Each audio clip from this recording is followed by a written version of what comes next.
안녕하십니까. 이번에 지역사회와 교회 공동체 강의를 맡은 우성구 목사입니다. 반갑습니다. 오늘 강의는 지역 주민 선교의 개념, 역사 그리고 새로운 대안에 대해서 첫 번째 시간 강의를 갖도록 하겠습니다. 이 강의는 오늘과 다음 시간 이어서 두 번 강의를 하려고 하고요. 오늘은 특별히 지역 선교, 주민 선교, 빈민 선교 개념에 대해서 그리고 그 역사에 대해서 얘기를 하려고 하고요. 다음 시간에는 선교 방법 그리고 앞으로의 대안 이런 것들을 좀 구체적으로 함께 얘기 나눌까 합니다. 그래서 오늘부터 다음 주까지 2강은 주민 선교, 지역 선교, 지역 사회와 교회의 역할에 대한 기본 개념이라고 할 수 있겠고요. 이 부분을 좀 집중해 주시면 감사하겠습니다. 이번 강의는 오늘과 다음 주에 이 지역 주민 선교에 대한 또 지역사회와 교회에 대한 개론에 대해서 얘기를 하고요. 이어서 다음 강의부터는 또 대면 강의를 저희가 할 수 있을 것 같고요. 그래서 마을 공동체 운동의 원형을 찾아서 나오는 이야기를 가지고 좀 얘기를 할까 합니다. 그것은 좀 아무래도 교재가 있으니까 같이 얘기하기가 좀 수월할 것 같고요. 오늘 강의를 위해서 미리 배부드린 그 자료를 참고하셔서 1쪽부터 이렇게 함께 보면서 강의를 함께 들으시면 좋겠습니다. 우선 지역 주민 선교라고 하는 개념은 지역이라는 개념이 먼저 들어가 있죠. 지역은 뭐냐? 지역은 이제 사람들이 일상적인 삶을 영위하는 곳이라고 할 수가 있습니다. 공간적인 어떤 바운더리도 있긴 한데요. 지역이라고 하는 것은 특별히 어떤 다중의 사람들이 일상적인 삶을 영위하는 곳이라고 할 수가 있고요. 그 다음에 주민이라고 하는 말은 거기에 거주하는 주민, 그러니까 지역에 거주하는 주민. 그러니까 주민이라고 할 때 이 주자가 거주할 주자이죠. 그래서 거주하는 백성, 거기에 지역에 사는 주민, 거주하는 사람이라고 할 수가 있겠습니다. 그런데 이 개념이 좀 더 확장되면은 이 지역에 그냥 살기만 하는데 그냥 뭐 출퇴근하는 사람도 있을 수 있고요. 그리고 그렇죠. 출퇴근하고 잠만 자는 지역에서 그런 사람도 있을 수 있고 또 지역에 있으나 지역에 별로 관심이 없는 분도 있죠. 그래서 저희가 좀 그거를 좀 나눠서 거주하는 주민과 또 실제로 지역에 관심을 갖고 내가 사는 삶의 그런 그 환경들을 어떻게 바꿔볼까 하는 이 주민을 좀 나눠서 그런 주민을 주인 주자를 붙여서 주민, 스스로 주인이 된 사람, 이런 의미로도 주민이란 말을 씁니다. 그래서 사실 지역 주민 선교는 1차적으로 지역이라고 하는 사람들의 일상생활을 영위하는 그 지역이라는 곳에 거주하는 사람들을 대상으로 그들과 함께 교회가 또 기독교 신앙을 갖고 있는 사람들이 어떤 활동을 할까라고 하는 것이 첫 번째 지역 주민 선교의 개념이고요. 두 번째는 그 사람들이 어떻게 하면 지역에 그냥 왔다 갔다 하는 사람, 아무 뭐 관심도 없는 사람이므로 그냥 살아가지 않고 어떻게 하면 지역에 관심을 갖게 할까? 진짜 지역의 주인 주체가 될 수 있게 할까? 라고 하는 것이 두 번째 주민 선교의 목적이라고 할 수가 있습니다. 첫 번째는 누구와 함께 하느냐? 지역에 거주하는 주민과 함께 한다. 그리고 목적은 뭐냐? 지역의 주민들이 지역을 변화시키는 주체가 되게 한다. 이것이 주민 선교의 개념이라고 할 수가 있겠습니다. 개념이 좀 파악이 되시나요? 그런데 이제 이 역사를 좀 살펴보면요. 이 지역이라는 곳이 어떻게 형성되었고 흘러왔느냐 이런 것들을 저희가 살펴볼 필요가 있습니다. 특별히 저희가 거주하고 있는 도시나 이런 데는 과거에 이 한국 전쟁을 끝난 후에 피폐한 뭐 모든 것이 산업 기반이 파괴되었죠. 그래서 사람들이 이 도시나 농촌이나 그냥 전쟁의 그 참화, 참상을 딛고 일어서려고 노력을 했으나 실제 쉽지는 않았던 것 같아요. 1950년, 53년에 전쟁을 겪고 나서 한 1950년 말까지는 우리 한국 경제 상황이 아주 어려운 상황이었는데 1960년 때부터 경제개발 계획을 마련했고 경제 개발을 이제 하게 되죠. 그 경제 개발의 목표는 이제 산업화였던 것 같아요. 공장을 많이 짓고 공장에 일할 사람을 많이 불러들여서 이 산업을 활성화시켜서 그리고 특별히 우리나라는 그 공장에서 만든 상품을 해외로 수출하는 수출 의존형, 수출 주도형 그런 경제 성장 계획을 짜게 됩니다. 그러다 보면은 1960년대부터 본격적으로 이 경제개발 계획이 시행되는데요. 도시에는 뭐 농촌도 도시도 다 하기 어려웠지만 도시에는 공장에서 일할 사람이 그렇게 많지가 않았던 것 같아요. 그래서 저 지방에 있는 농촌에 있는 사람들을 도시로 오게 하는 이농 정책을 쓰게 됩니다. 이농은 뭐 강제로 이주시킬 수 없으니까 이농을 할 수 있게끔 하기 위해서 두 가지 정책을 쓰는데요. 첫 번째가 저고가 정책입니다. 곡물 가격을 낮게 책정을 하는 거예요. 즉 농사지어서 살기 어렵게 만드는 겁니다. 그리고 두 번째는 그렇게 도시로 온 사람들을 임금을 적게 주는 저임금 정책을 씁니다. 그러니까 저고가 저임금 정책을 씁니다. 그러다 보니까 공장에서 일하는 사람들이 일을 열심히 하는데 그러니까 이제 공장에서 농촌에서 공장으로 사람들이 많이 오죠. 그리고 사람들은 많죠. 그리고 임금도 적죠. 그러니까 누가 이익을 많이 남기겠습니까? 기업들이 이익을 많이 남기게 되죠. 그래서 경제개발이 우리나라 재벌들 중심으로 경제개발이 촉진되게 됩니다. 그런데 여기서 문제는 이렇게 갑작스럽게 도시로 이농해 온 사람 그리고 이 도시에서 싼 임금으로 살아가는 사람들을 위한 지역이 준비가 되어 있지 않았다는 거죠. 준비되었을 수가 없죠.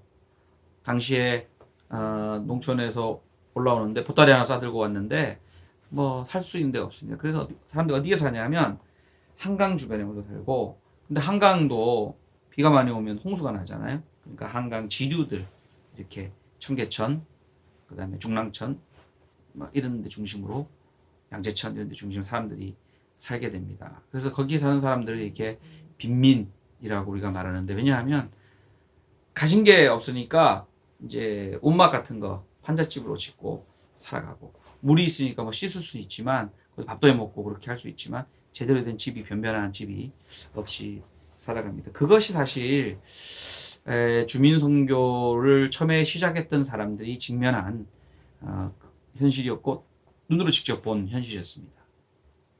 1971년쯤이었던 것 같은데요. 그 전에는 대부분의 주민을 대상으로 하는 사업은 뭐 전쟁 때도 그랬지만 뭐 뭔가를 물품을 준다든가 구제품을 준다든가 이러한 시혜적 방식의 선교가 주된 거였습니다. 물론 지금도 그런 시혜적 방식이 있어요. 교회 가보면 구제한다고 그래서 노인들 이렇게 줄 쫙 서서 500원짜리 하나씩 주고 이렇게 하는 것도 있죠. 그거는 한국전쟁 이후에 미군들이 이렇게 물품 준 거랑 유사합니다. 그것이 그때도 있었고 지금도 쭉 이어오는 하나의 저기 서울역 가면은 길에 줄 세워서 밥 주는 것도 마찬가지죠. 그런 방식으로 시혜적 방식의 베푸는 방식의 선교가 주된 거였는데 당시 이제 판자촌을 찾아갔던 그 사람들의 눈에는 그렇게 사람들을 시혜적으로 물품을 몇 개 준다고 해결되지 않을 것 같다. 그럼 너무나 많은 사람들이 그런 굶주리고 헐벗고 굶주렸기 때문에 이 사람들 구하는 방법은 이 몇몇 사람에게 물품 몇 개 주는 차원이 아니고 이 지역 자체를 좀 변화시키는 것이. 그리고 이 사람들이 물품을 얻어먹는 거지 거렁뱅이 동냥하는 사람으로 전락시키지 않고 스스로 자기의 자존감을 찾아서 회복해서 자기 힘으로 뭔가를 지역을 이렇게 바꿔가게 하는 것이 좋겠다라고 하는 생각을 갖게 되었고 이것이 지역 주민 선교의 개념으로 자리 잡게 되었습니다.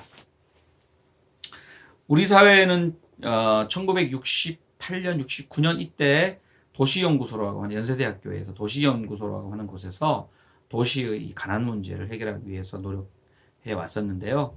우리 그때는 이제 카톨릭과 같이 이렇게 했었고요. 기독교에서 최초로 이 좀 직접적으로 이제 신학생도 보내고 기독 청년들, 목회자들을 보내고 그런 활동을 했던 것은 1971년입니다. 그때 제가 보내드린 자료 1쪽에 보면 수도권 특수지역 선교위원회라고 있습니다.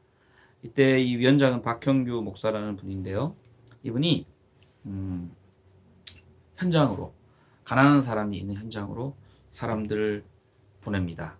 그리고 가난한 이들이 있는 현장으로 보내서 그들을 뭔가 이렇게 뭐 가르치거나 그들에게 뭔가 많은 것을 줄 수 있는 그런 형편도 안 됐기 때문에 그들과 함께 하는 것, 그들 곁에 머무는 것, 이런 선교 전략을 가지고, 물론 다음 시간에 구체적인 선교 전략을 얘기하겠지만, 하여튼 그들과 함께 있는 것, 그들의 삶으로 녹아 들어가는 것, 그런 선교 전략을 씁니다. 왜 그들의 삶으로 녹아 들어가는 선교 전략을 썼을까요?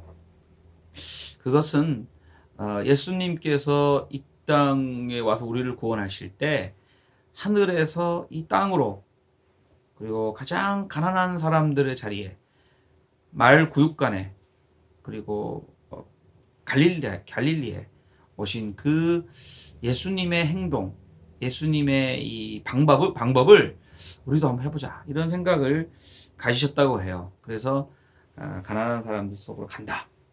내가 뭐 신학을 많이 공부했고 또 신학적으로 많은 큰 교회를 가고 이러기보다는 가난한 사람 속으로 간다. 이것은 바로 예수님이 인카네이션 하셔서 우리에게 오신 것과 같은 가난한 사람 속으로 간다, 이런 생각을 갖고 가난한 지역으로 갔다고 합니다. 그래서 그런 선교는 빈민 선교, 가난한 이들을 향한, 가난한 이들에 대한, 또 가난한 이들을 위한, 가난한 이들에 의한 그런 선교라고 할 수 있는데요. 그 빈민 선교라고 합니다. 이것이 아까 제가 처음에도 말씀드렸지만, 이것이 그 가난한 사람 어디 사느냐? 결국 지역에 살잖아요. 그래서 지역 선교. 그럼 지역에 사는 누구냐? 거기 거주하는 사람이다. 주민 선교. 그래서 빈민 선교, 지역 선교, 주민 선교라는 말이 이제 이렇게 개념이 이렇게 생기기 시작했습니다. 이해되시죠? 자, 그렇다면 그 주민 선교는 뭐냐? 다시 한번 정리하면, 거기에 거주하는 사람들이 주인이고 주체가 되게, 뭘 하는 주인 주체요? 그 지역을 변화시키는 주인과 주체가 되기 위해 활동하는 것, 이것을 지역 주민 선교라고 할 수 있는데요. 여기서 중요한 것은 주민이 스스로 해야 된다는 거죠. 스스로 하게 해야 된다는 거죠. 그렇다면 이 스스로 하게 한다라고 하는 것은 어디서 왔느냐? 그러니까 우리도 신학을 공부하다 보면 하느님께서 우리의 의사와 관계없이 우리를 구원하고 우리를 해방해 주시고 우리를 낫게 해주시고 이런 경우도 있잖아요. 그런데 지역 주민 선교의 신학적 근거는 이런 것이 있습니다. 이집트에서 애굽에서 노예로 있는 이들을 하나님께서 해방시켜주는 것. 근데 이때도 사실은 하나님이 직접 개입하셔서 해방시켜 주시고, 하나님이 직접 모세라는 사람을 통해서 보내주셔서 해방시켜 주셨잖아요. 거기서 중요한 것은 모세라는 사람입니다. 하나님이 그냥 직접 나타나셔갖고 쭉 데리고 나오신 게 아니라 모세라고 하는 사람, 그리고 모세의 옆에 장인 이드로라는 사람 붙여서 조직을 하게 하죠.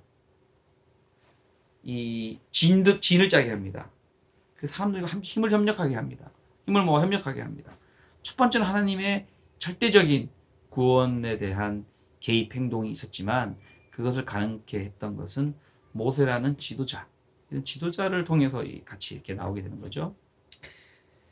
그리고 마가복음에 보면 바디메오가 눈뜬 이야기, 또 가난한 사람이 병난 이야기들이 많이 있습니다. 마가복음 5장에도 있고요. 이 보면은 예수님께서 가난한 사람을 낫게 할 때 꼭 이런 말씀을 하십니다. 무슨 말씀 하실까요? 한번 말씀해 보세요. 그렇죠. 당신의 믿음이 당신을 구원했다. 그 말씀 많이 나오죠. 당신의 믿음이 당신을 구원했어. 물론 예수님이 해방하고 구원해 주신 거죠. 예수님이 병 치유를 해 주신 겁니다. 하지만 예수님이 하신 말은 너의 믿음이, 당신의 믿음이 이 구원을 일어나게 했다라는 것을 예수님은 반드시 확인시켜 주십니다. 그래서 우리 지역 빈민선교, 지역 주민선교 하는 분들에겐 이게 굉장히 중요한 그런 모티브였다고 해요. 예수님도 말씀하시길 네 스스로 너의 믿음이 구원했다고 했는데, 그러면 가난한 지역의 사람이 남한테 이 도움을 받으려고 하는데 그냥 주기만 해라. 나는 거지입니다. 나는 아무것도 쓸데없는 사람입니다. 주기만 해라. 이렇게 해서는 받을 때뿐, 받고 나면 또 돌아서면 또 그런 상황으로 전락하게 되는 거 아니냐. 그렇다면 예수님의 구원의 행위와 사역은, 예수님도 가라 그랬잖아요. 고친 다음에 따라오지 말라 가라고. 물론 예수님 따르기도 했지만은 예수님의 사역 방식은 당신의 믿음이 당신이 구원했다. 즉 스스로 네가 구원받고 싶은 그런 마음이 있어야 당신이 구원받을 수 있다는 것. 그것을 어떻게 불러일으키느냐. 이것이 중요하다라고 생각하게 됐습니다. 예수님의 말에 빗대어서. 그래서 주민선교의 신학적 근거는 예수를 믿는다라고 하는 것. 그리고 예수를 믿을 뿐만 아니라 자기 자신이 예수를 믿어서 구원받겠다는 그 절절한 그 열망, 이런 것들이 있을 때만 그의 구원과 그 해방과 그의 병나음이 가능하다. 그럼 우리는 뭘 해야 될까요? 저희 선배들, 저를 포함해서 우린 지역에서 마찬가지로 그렇게 일합니다. 가난한 사람이 혹은 뭔가 필요한 사람이, 절실한 사람이 그 필요를 위해서 움직일 때 자기 스스로 지역을 변화시킬 수 있는, 자기 스스로 그 지역의 어려운 삶을 변화시킬 수 있는 일이 일어나지 않을까, 이런 생각을 합니다. 우리 저도 지역에서 청소년들도 많이 만났지만 그런 아이를 만났었어요. 나의 꿈은 뭐냐? 근데 어떤 아이가 그렇게 말하는 거죠. 제 꿈은 국민 기초생활 수급자입니다. 나는 아무것도 안 해도 그냥 다 해주는데요. 그때 제가 충격을 받았습니다. 저도 지역에서 이제 복지 선교를 많이 했었는데요. 가난한 아이들 공부도 가르치고 공부방도 하고 그랬는데, 제 꿈은 국민 기초생활 수급자라고 하는 아이를 만납니다.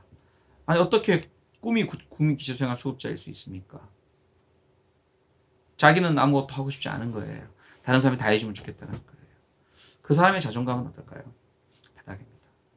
저는 예수님께서 우리를 만나서 구원하시는 그 행위는 우리를 아주 이 비참한 자존감 낮은 사람으로 그냥 두는 것이 아니라, 우리가 하나님 자녀로서 정말 자존감 높게 살아가도록 하는 것이 구원이라고 생각합니다. 그게 해방이라고 생각합니다. 그럼 그런 사람은 어디서 무슨 일을 만나도 능히 이겨낼 수 있고 해결할 수 있고 또 그 어려운 상황을 변화시켜갈 수 있는 능력이 생기겠죠.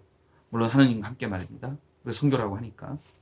그런 것이 주민 선교의 신학적 근거라고 할 수 있습니다. 그렇다면 주민 선교의 역사를 이제 살펴보도록 하겠습니다. 사실 아까 말씀드린 1971년에 기독청년 신학생 목회자들이 이 판자촌이 있는 그런 빈민 지역으로 들어갑니다. 그거 들어가서 뭘 했을까요? 성경 공부를 했을까요? 뭘 했을까요? 저 요즘 신천지 보면서 대단하다고 생각해요. 그 신천지가 전 신천지를 대단히 문제 있는 집단이라고 생각하지만 그런 방법을 잘 보면요, 처음에 친해집니다. 친해져. 근데 신천지는 친해져서 그 목적이 친해져서 자기 교회를 확장하고 또 교주 이만희 이런 사람을 부를 축적해 주는 것이지만, 아무튼 빈민 선교하는 사람도 제일 먼저 들어가서 그 사람과 친해지기 위한 노력을 합니다. 그리고 친해지기 위한 목적을 갖는 게 아니에요. 그들과 하나 되기 위해서 노력을 합니다. 이게 첫 번째로 하는 일이었대요. 그래서 가난한 사람과 그들 곁에, 가난한 사람들이 하느님 나라를 물려받을 거기 때문에 그들 곁에 있어야 된다 라고 하는 생각을 가지고 갔대요. 그래서 가난한 사람이 하늘나라로 갈 때, 하늘나라를 차지할 때 그 옆에 좀 있어야 나도 하늘나라에 들어갈 수 있지 않냐라는 진짜 순수한 그 마음으로 신학생들이 갔다고 합니다. 그래서 가서 마을 사람들과 대화를 하고 마을 사람들과 지내다 보니까 마을 사람들이 필요로 하는 게 있는 거예요. 마을 사람들이 절실한 문제가 있는 겁니다. 아이들을 돌볼 데가 없는 거예요. 아이들을 공부를 시킬 데가 없는 거예요. 또 일자리가 없는 거예요. 물 문제가 있습니다. 수도 문제가 있습니다. 상수도 없고 하수도도 없고 이런 지역에 아까 제가 주민 거주하면서 살아가는 많은 삶의 어려움들을 이 사람들이 이제 얘기를 만나고 얘기하다 보면 또 같이 거기 살다 보면서 느끼는 거죠. 그래서 그 사람들과 함께 문제를 해결해 갑니다. 그 당시에 예정통합의 이 활빈교회 김진홍 목사도 그 판자촌 안에서 같이 활동했다고 하죠. 그리고 많은 그 신학생들이 그 지역에서 활동을 했습니다. 그리고 그들과 함께 먹고 마시면서 하늘나라가 딴 곳이 있는 게 아니라 바로 이곳에 있다.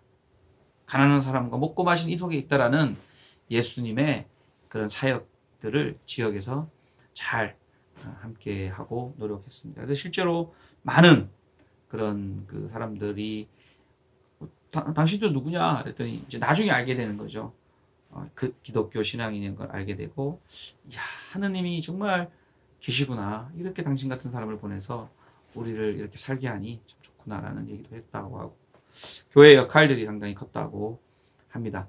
그런데 이제 그 당시에 1970년대 요 당시가 박정희 독재 정부 시절이기 때문에 요 박정희 정부 시절에 이 신학생들이 가난한 지역에 가서 뭘 하냐, 혹시 선동해서 공산주의자들이 아니냐라고 의심을 하고 이 사람들을 싹 잡아서 감옥에 넣습니다. 76년의 일입니다. 그리고 다 감옥에 넣고 사람들이 없으니까 이 주민들이 모여있던 주민 모임도 흩어지고 이러죠. 그럴 때 김현욱 서울시장이라고 당시에 그런가 봐요. 그 사람을 시켜서 이 판자촌을 쫙 밀어버립니다. 해체시키고, 그러니까 이 사람들이 갈 데가 없어서 이 사람들이 어디로 갔을까요? 어디로 갔을까요? 임대아파트로 갔을까요? 임대아파트는 나중에 나오는 거고, 이 사람들이 흘러 들어가기 시작한 것이 산동네입니다. 그래서 이제 감옥에 갔던 사람이 나와 보니까 사람 다 없어진 거예요. 그래서 이 사람들이 다시 어디로 가냐? 산동네로 갑니다. 그 가난 사람이 있는데 또 가는 거죠. 근데 산동네는 판자촌하고 좀 다르게 뭔가 이제 거점과 근거지가 있어야 되겠다고 생각해서 교회를 세우고 거기에 아까 이제 타가소, 공부방 이런 것들을 막 세웁니다. 그래서 가난한 사람들과 함께 또 거기도 또한 하늘나라를 이루어 사는 거죠. 사실은 저도 선배님들 이야기도 듣고 또 자료도 찾아보고 저도 이제 당시에 그런 지역도 다녔었고 활동도 했었는데, 가난하지만 그리고 배운 것도 없는 사람들이 모여 있지만 그 자체가 하나의 그냥 아름다운 공동체였습니다. 교회가 마을에 있기도 하고 없는 데도 있지만 교회가 있다면 교회는 지역 사람들이 다 같이 가는 곳이었어요. 왜냐하면 교회가 수련회 가면 동네 사람들 다 같이 가고, 교회에서 밥을 먹으면 같이 또 다 불러서 먹고, 사람들이 교회에 와서 TV도 보고 같이 또 교회에서 노래 부르기도 하고 노래도 배우고 이런 하나의 커뮤니티 센터 같은 역할을 했죠, 교회가 당시에. 저는 우리 한국 교회에 맡겨주신 하나님의 사명이 당시에 굉장히 컸다고 생각해요. 그래서 교회로 모여서 사람들이 많이 활동을 했었습니다. 그런데 문제는 이 교회가 교회나 이 지역 판자촌이 산동네가 이렇게 존재했는데 1988년 또 1986년 88년에 우리나라 무슨 일이 있었습니까? 네, 아시안 게임과 올림픽이 있었죠. 그때 이 산동네 가난한 동네를 없애야겠다. 그리고 여기에 다 밀어버리고 아파트를 지어야겠다. 그리고 주택 200만 호 건설 이런 막 공약도 내걸고, 그래서 여기를 막 개발하기 시작합니다. 그런데 너무 많은 지역이 있었어요. 서울에는 신림동, 봉천동, 상계동, 중계동, 삼양동, 금호동, 행당동, 묵동, 온 곳에 가난한 동네가 있었는데 여기를 강제 철거를 하기 시작합니다. 왜냐하면 갈 데가 없으니까 사람들이 강제로 막 철거하기 시작하죠. 이때 가난한 사람들이 그럼 우리가 어디로 가야 되냐? 지금처럼 그런 재개발하며 임대 아파트를 준다거나 그런 정책이 없었을 때입니다. 없었을 때예요. 그냥 내쫓고 끝인 거예요. 근데 사람들이 힘을 합치고 모여서 뭉쳐서 우리 갈 때라도 마련해 달라 라고 하는 운동을 시작했고, 그래서 여기 나오지만 투쟁도 하고 그랬습니다. 그래서 그 사람들이 임대 아파트 정책을 얻게 됩니다. 나중에 마을 공동체 운동의 원형을 찾아서 신림 10동 역사를 보면 거기에 순환식 개발, 왜냐면 한꺼번에 다 싹 밀어버리는 게 아니라 조금 개발하고 여기 임대 아파트 짓고 사람 입주시키고 다시 옆에 개발하고 이런 방식으로 개발하는 것도 나오고, 그 다음에 지금처럼 이제 재개발을 할 경우 임대 아파트를 이제 살 수 있도록 해주는 것들도 나오게 됩니다. 이렇게 이제 주거권, 사람의 가장 기본이 의식주 아닙니까? 그래서 이 주거의 문제에 대해서 이제 지역에 거주하는 사람들의 문제를 또 교회가 또 공동체들이 함께 해결하는 그런 노력을 했었습니다. 요까지가 이제 일기라고 해야 되나요? 그 주민 선교 운동이 일기였습니다. 그런데 이렇게 쭉 가다가 그래서 거기서 또 임대 아파트에 들어가 살게 되고 사람이 거기서 또 공동체로 살았는데, 한국 사회에 또 엄청난 변화가 오게 됩니다. 1997년. 여러분도 그때 무슨 일이 일어났는지 아시죠? 예. 우리가 소위 IMF라고 하는 구제금융시대가 도래합니다. 그래서 구제금융시대가 들어오니까 전국 그 기업이나 회사, 공장에 한 70%가 문을 닫고 도산하고 나니까 무슨 일이 생깁니까? 실업이 생기니까 무슨 일이 생깁니까? 아이들 막 길 내버려지고, 아이들을 못 돌보고, 그리고 막 아빠가 야반도주에 집 나가버리고 방치해버리고, 이런 일이, 엄청난 일이 생기게 됩니다. 뿐만 아니라 약물, 알코올 중독, 자살, 이런 문제가 막 생기게 됩니다. 이때 어떻게 해야 됩니까? 이때 사회적으로 엄청난 문제가 있었는데, 여러분도 기억나시겠지만 금모으기 운동도 하고 김대중 정부 들어와서 막 복지 이 정책을 피우는데, 이게 누가 이 복지 정책을 합니까? 이때 많은 교회들이, 많은 지역에 근거해서 움직이는 사람들이 이 복지 전달 체계의 한 역할을 맡게 됩니다. 그래서 교회도 지역 공부방을 지역 아동센터로, 또 복지시설도 교회가 위탁 운영하게 되고, 또 교회에서 밥도 나눠주고, 우리 밥퍼 이런 것도 했을 거 아닙니까? 나눠주고, 이런 일을 이제 98년에 본격적으로 하게 됩니다. 그리고 또 실업자들이 많이 생겼기 때문에 실업자 운동도 하고, 또 가난한 사람의 이 심리 정신적인 문제도 개입해서 관여해서 이제 치유하기 위해 노력을 합니다. 그 후에 이 사회는 97년, 98년 이후에 엄청난 변화를 겪었고, 이제는 중산층이 다 몰락해서 가난한 2대8 사회, 1대90 사회 이렇게까지 얘기하는데, 많은 사람이 가난으로 떨어진 전락한 그런 사회가 우리가 이제 살고 있죠. 그러다 보니까 그 후에 IMF 그 후에도 가난하고 소외된 사람들, 이제는 또 이런 사람도 있죠. 이주 여성, 이주민, 그 다음에 임대 아파트에 사는 사람들, 비정규직 청년, 북한에서 온 사람, 탈북 주민들, 초고령화사의 노인들, 장애인들, 또 아시아의 주민들, 이런 사람들이 많이 발생했고, 그래서 그런 사람들과 어떻게 함께 살아가는 지역을 만들까, 이런 운동들을 이제 계속 모색했고, 그런데 이제 서울시장도 박원순 시장이 되고, 또 참여정부 바뀌면서 국가나 지방정부 차원에서 이 주민들의 삶을, 또 지역에 근거한 주민들의 삶을 변화시키기 위한 공공투자 부분이 들어오게 됩니다. 그래서 공공투자 부분이 들어와서 마을 공동체 운동은 간단한 겁니다.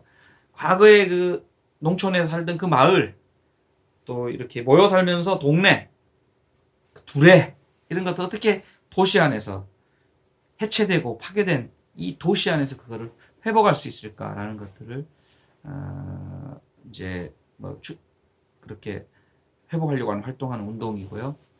그 다음에 또 실업 문제를 위한 또 공공장려에서 지역 자활센터 계속 운영하게만 해줬고, 그 다음에 최근에 도시재생, 도시를 이 아파트만 지을 것이 아니라 도시를 그 사람 중심으로, 거기 있는 주민이 스스로 자기들이 주도해서 도시를 좀 변화시켜보는 그런 것들도 들어오고요. 협동조합, 그 다음에 또 당사자들의 운동들, 교육운동 이런 것들이 많이 이제 확장되게 되었습니다. 이럴 때 교회가 무슨 역할을 했을까요? 무슨 역할을 했을까요, 교회? 지난주에 제가 과제로 내드린 교회는 어떤 역할을 해야 될까? 이 국가 재난 상황에서 교회는 어떤 역할을 해야 될까? 또 당시에 이 가난한 사람이 있는 판자촌에서 교회는 어떤 역할을 해야 될까? 실업 문제, 사람들이 집을 뺏기고 쫓겨날 때 교회는 어떤 역할을 해야 될까? 그 다음에 그 구제금융이 들어올 수밖에 없는 그런 경제 위기 상황 속에 교회는 어떤 역할을 해야 될까? 그 다음에 초고령화 사회에서 교회는 어떤 역할을 해야 될까? 밥 못 먹는 아이가 많을 때 교회는 어떤 역할을 해야 될까? 그것을 끊임없이 묻고 교회 역할을 찾아가는 교회가 있는 반면, 그거와 무관하게 저 영원하시고 절대적인 하느님께 예배만 중심하는 교회도 물론 있는 거죠. 저는 무엇이 옳고 무엇이 그르다고 지금 판단하거나 그럴 생각은 없습니다. 다만 지역 주민 선교에서, 지역에서 교회에게 원하는, 교회에 바라는 건 뭐냐? 지역의 많은 비신자들이 교회에게 기대하는 건 뭐냐? 이런 것에 대해서 우리가 귀를 기울이고 또 관심을 가져야 된다라고 생각합니다. 지금 한국 교회가 많은 위기인 것 같아요. 신천지도 사람들이 기독교로 생각하는 것 같아요. 아닌데, 또 만민중앙교회, 또 많은 그 사실 이단이나 사이비 가까이 있는 교회들을 사람들이 다 교회라고 생각하는 거예요. 그리고 요즘 최근에 이 코로나19 때문에 교회에서 예배를 하다가 교회에서 생기는 그 확진자가 막 늘어나고 이런 것 때문에 교회가 지탄받고 있죠. 그리고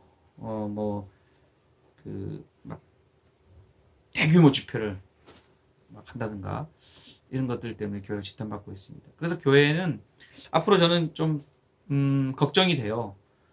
이 교회가 설 자리가 지역 안에 없어질 것 같다, 이런 생각이 듭니다.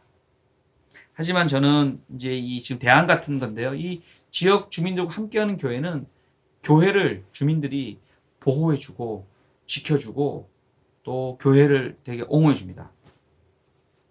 실제로 산동네에서 강제철거 막 할 때 교회를 없애려고 막 들어오는 철거 용역이나 이런 사람들로부터